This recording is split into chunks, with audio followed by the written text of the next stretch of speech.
For our purchase request case, we need to ensure that each request is reviewed by the appropriate individual. This decision is based on two factors: the total amount of the request and the department against which it is logged.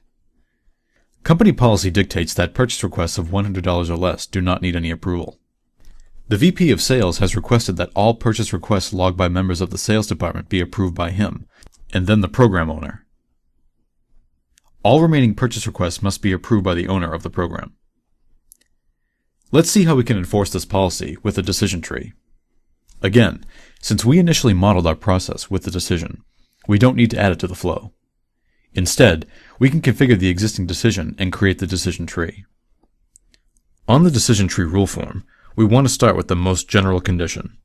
This is the $100 threshold for requiring any approval, so let's add it to the decision tree. Next, we need to add two subconditions, one to check if the requester is part of the sales department. If they are, then we want to return the result sales, which corresponds to the sales connector in our flow.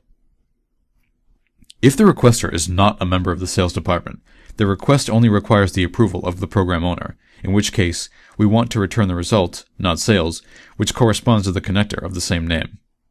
Since this result is returned for any department other than sales, we can use an otherwise condition. Since our decision involves multiple branches, we can add an otherwise result to each branch.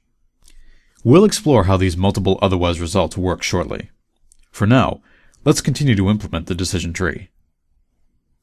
Finally, we need to return the result for purchase requests of $100 or less.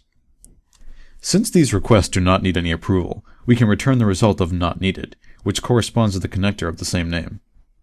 And since these are the only remaining purchase requests, we've returned results for all the other requests. We can use the bottom most otherwise branch to return this result.